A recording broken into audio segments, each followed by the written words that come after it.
Welcome to Sweet Life Beat Life. We hope this video helps.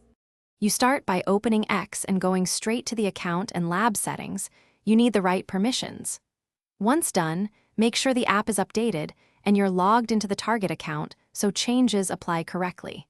You'll also export or note current preferences, lists, and filters to avoid losing behavior you want to restore. Don't spend time on basic setup.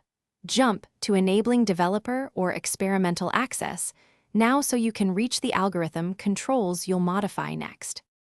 Next, you alter the core signals that drive X's feed ranking weight, recency, and engagement inputs. You should change parameters in small steps. For example, increase recency by 10% or reduce engagement weight by 0.5 so you can measure impact.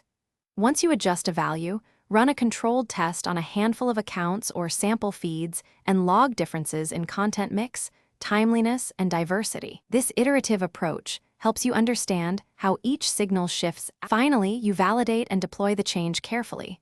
Run a /B tests for 24 to 72 hours and compare dwell time, click-through rate, and retention so you know what improved. Once satisfied, roll out gradually using feature flags and include immediate rollback triggers. If things go wrong, revert the specific weight changes you made and inspect logs for sudden signal spikes or feedback loops. That troubleshooting tip, revert one parameter at a time, lets you isolate the culprit without disrupting the whole system.